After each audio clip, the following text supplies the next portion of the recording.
საზოგადოებრივი რადიო და ჟურნალისტი ივანე ჯაფარიძე გთავაზობთ. რადიო მოგზაურობას საქართველოს კუთხეებში. საქართველოს სოფლები, შემორჩენილი ისტორიული ძეგლები, უნიკალური ლანდშაფტი, ეთნოგრაფია, ფოლკლორი, ლეგენდათქმულებები, მნიშვნელოვანი არქეოლოგიური აღმოჩენები და საინტერესო ადამიანები. იმოგზაურეთ ჩვენთან ერთად.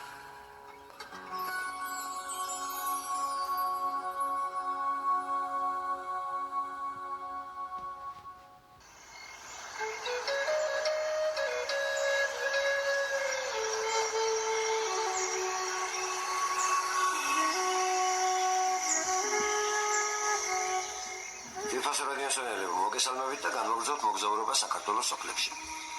დღეს ქვემორაჭის სოფელ გენდუშს გაგაცნობთ, რომელიც ამროლაურის რაიონში მდინარეების ლაჯანურისა და ასკისწყლის წყალგამყოფის აღმოსავლეთ კალთაზე ზღვის დონიდან 920 მეტრ სიმაღლეზე მდებარეობს.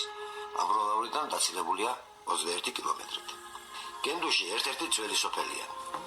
1955 წლამდე არსებობდა გადაღმა და განმოღმა გენდუში. ამ სოფელში იყო თავად გელოვანის რეზიდენცია. ფაქტობრივად გენდუში განაგებდა იმ 6 სოფელს, რომელიც სახასო მამულად იწოდებოდა. საინტერესოა, რატომ იწოდებოდა სახასო მამულად. ადგილობრივ მკვიდრთა გადმოცემით, დადიანს ცოლად ჰყავდა გურიის მთავრის ქალი, რომელსაც გასცდა და ცოლად შეირთო რაჭის ერისთავის გვარად ხეიძის ქალი. ეს ქორწინება ეკლესიამ უკანონოდ ჩათვალა, რადგან დადიანი გურიის მთავრის ქალთან განქორწინებული არ იყო და ერისთავის ქალი მის ხასად, ანუ საყვარლად ითვლებოდა.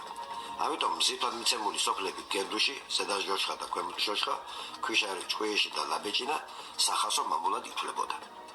6-ვე სოფელი გენდუშიდან იმართებოდა თავად გელოვანის მიერ, რომელიც დადიანის მოურავად ითვლებოდა. გენდუში ლამაზი და ძლიერი სოფელი იყო, სადაც კარგად იყო განვითარებული მესიმინდეობა, მეხილეობა, მევენახეობა და მოსახლეობაც უზრუნველყოფილი იყო. მაგალითად, თუ ჟოშხა ერთ შრომა დღეზე 1 კილოგრამ სიმინდს ანაწილებდა, გენდუში ანაწილებდა 8-9 კილოგრამს. 1955 წლიდან გზოების გამო დაიწყო სოფლის რღვევა. მოსახლეობა ჯერ ჭრებალოს ტერიტორიაზე ჩამოსახლდა, შემდეგ კი მთელი გადაღმა გენდუში აღარეს და ქვემოჟოშხის ტერიტორიაზე ჩაასახლეს. დღევანდელი გენდუში ძველი სოფლის ნარჩენიღაა. ამ დიდი სოფლიდან მხოლოდ 25-მდე ოჯახია დარჩენილი. სოფელი თანდათანობით იცლება და მას გაქრობის საფრთხე ემუქრება. ამ პროცესს ხელს უწყობს უზარმაზარი მეწყრული კერა, რომელიც ყოველ გაზაფხულზე იწყებს გააქტიურებას. გენდუშის გარდა ეს მეწყერი სოფელ ჟოშხასაც ემუქრება. საავტომობილო მაგისტრალი, რომელიც სოფელ ჭრებალოში გადის, გენდუშიდან 5 კილომეტრითაა დაცილებული. უახლოესი სარკინიგზო მაგისტრალი კი ქალაქ ტყიბულშია. გენდუში დღეს შემდეგი გვარები ცხოვრობენ: სანთელაძე, ჭელიძე, ჯინჯარაძე, ჭიღვარია, პაკურაძე, ვაწაძე, ნემსიწვერიძე, სვანინძე და ქურციკიძე. გენდუშელი გენერალი ალექსანდრე გელოვანი ერთ დროს დასავლეთ საქართველოს თავადაზნაურთა მარშალი იყო. სოფელი გენდუში პროფესორ ლევან სანიკიძის დედულეთი იყო. ამ სოფელში კერძოდ ეფრემ სანთელაძის ოჯახში იზრდებოდა ლეგენდარული კალათბურტელი ოტარ კორქია.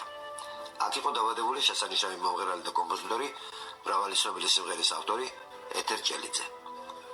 დღეს აქ დავასრულოთ საქართველოს სოფლებზე საუბარი, რომელსაც ჩვენს მომდევნო გადაცემებში განვაგრძობთ. კეთილშობილების გამშვიდობებით, მომავალ შეხვედრამდე. საზოგადოებრივი რადიო და ჟურნალისტი ივანე ჯაფარიძე გთავაზობთ. რადიო მოგზაურობას საქართველოს კუთხეებში. საქართველოს სოფლები, შემორჩენილი ისტორიული ძეგლები, უნიკალური ლანდშაფტი, ეთნოგრაფია, ფოლკლორი, ლეგენდათქმულებები, მნიშვნელოვანი არქეოლოგიური აღმოჩენები და საინტერესო ადამიანები. იმოგზაურეთ ჩვენთან ერთად.